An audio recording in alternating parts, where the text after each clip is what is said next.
Hi, I'm Heather, the fertility midwife, and I'm just going to go through an advanced semen analysis with you so that you know how to interpret your own test results. So I will share my screen with you to show you this semen analysis test report. So the way the results are done with the semen analysis is you will have your reference ranges from the WHO, the World Health Organization, and they are generic ranges that don't actually say that they're optimum for fertility. So the ranges that we use in fertility care can be slightly different to those. So I'll go through the two lots of ranges with you, but just so that you've got an idea when you go and have a semen analysis and you get the results back, so that you can actually start to interpret what those mean yourself. So time and again, I have clients tell me that they were told their semen analysis was absolutely fine and absolutely normal, and actually it wasn't. And what that's done is halted their processing where they're going for further investigations and what they need to do. So I want to share this with you so that you've got a bit of clarity when looking at a semen analysis.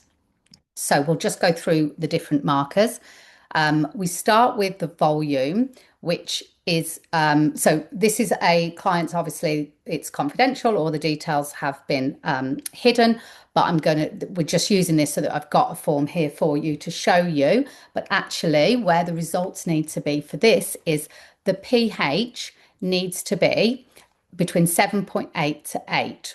So the pH is the like acidity and alkaline. And this is really important where this sits, because the semen needs to be alkaline to be able to enter the vagina. The vagina is very acidic, so the semen needs to be alkaline. So it needs to match the right acidity and alkaline for it to be able to go and fertilize an egg. But also, if it is too low and if it's acidic, it's actually indicative that there could be an infection going on. So there could be something else going on that we need further investigation. So ideally, this sits between 7.8 and 8.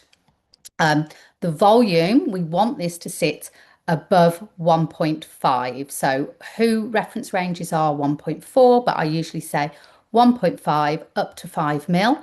And that is the volume of the semen in the sample. So we need to have a good volume there. Then we're going to look at the white blood cell concentration. So this -1 or lower than 1 actually means 1 million. So when we're looking at white blood cells and round cells, this is a sign of infection. So round cells are like immature white blood cells, and white blood cells are there to fight infection. So if there is a high number of white blood cells, then that's telling us that there might be an infection going on, and we might need to do some further investigations. Then we look at the concentration. So this is the amount of semen, of sperm, that is in the semen. So when you've got so the volume is the amount of semen produced in the ejaculation, and then the concentration is the number of sperm per millimeter of the semen. So it's really important we have a good concentration, and ideally this is over 15 million. I think, well, the reference ranges now have changed to 16 million because they change all of the time. So this one's just saying over 15, but different clinics will have different reference ranges. But normally we want to say over 16 million for the concentration. A lower concentration can mean that there's fewer sperm there, and there's which is the fewer sperm that's available to meet the egg. So we do want to have a good concentration. When you've got a low concentration, there can be a number of reasons for this, but it is, if you have a low concentration, it's definitely information to say you need to look into this further, and we need to look into why, because without knowing the root cause, we can't then address how to increase that concentration. Then we're going to look at the motile sperm. So the sperm needs to be moving. So with the motile sperm, we want this to be over 60 ideally, but certainly over, again, this is where reference ranges move, like 40 to 42, but definitely over 60. If it isn't motile, so the sperm needs to be motile, it needs to be alive, it needs to be motile, and it needs to be moving in a progressive motility. It needs to be swimming forward. So when you actually look on a lab, and when you actually look at sperm, you can see that some sperm is alive but not moving, some sperm is dead, Some sperm is swimming forwards, some sperm is swimming backwards. So only the progressive motility of sperm that is going forwards is going to be able to get to the egg. So we want to see at least 60 of motile sperm, and then the progressive motility, we want this to be over 32. This is the forward swimming. The non-progressive, I mean, they will list that, but obviously what's more important is the progressive. So don't worry too much about that. And you will have some that's completely immotile, that's not moving at all. What we actually have as well is the vitality. So just looking at this, that's not actually linked, that's not actually included on this, but the vitality is how much is alive. So vitality needs to be over 54% or 58 in fertility clinical ranges. And that is how much is alive. So there's always going to be some like dead sperm within the ejaculate. And also, this is why it's really important to make sure there's only been a couple of days of abstinence, because the longer you abstain from ejaculation, the more dead sperm builds up. So when you're trying to conceive, so it's not just for giving the sperm sample, but when you're trying to conceive, it's important to ejaculate like every 3 or 4 days so that you've got the fresh, healthier sperm ready to be ejaculated and ready to fertilize the egg. So then we look at the velocity, and this is the thickness of the sperm.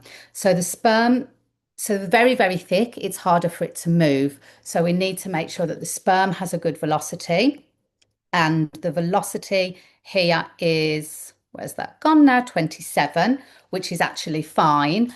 And then we also need to look at the sperm motility index and the amount in the ejaculate. So that is just looking at those reference ranges of how much motile is within that one ejaculate. So that's linked to, that's dependent on the individual's concentration and sperm count. What's really important marker down here is the morphology. Now, this is the amount of normally formed sperm. So the sperm is made up of 3 parts. It's got the head, which is where all the DNA is in the head. So it's like a little triangle. You've got the body, and then you've got the tail. So the tail is obviously linked to the motility to get that sperm moving. The head, so when we've got morphology, it's how many of those are normally formed. So the WHO reference ranges now are 4%. So if it's over 4%, that's classed as a normal sperm analysis. But that still actually does mean that 96% of that sperm can be abnormally formed without it affecting fertility. So 4% normally formed, you are able to conceive. However, the caveat with this is where the reference ranges come in, this is based on the 95th percentile.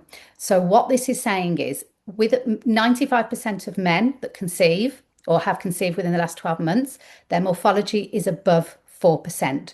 So only 5% of men that have conceived have done so with a morphology under 5. And this could be people without fertility difficulties, or under 4, I beg your pardon, because it's changed. So if your morphology is under 4 and a doctor or whoever's looking at results says that's normal, if you have been trying to conceive for a long time, then this is information that needs to be higher, because just because other men, a small percentage of the population, have conceived with it lower, if you're not, then this is giving us information as to why, what's going on, why isn't that morphology normally formed? And there can be so many reasons for that, which can't go into here because there's so many different varieties and reasons, lifestyle, external factors, internal factors, but it's certainly something that needs further investigation. So hopefully that helps, because now you can see the different reference ranges, and I will include a table for you so that you can actually sit and compare them when you've got your sperm results.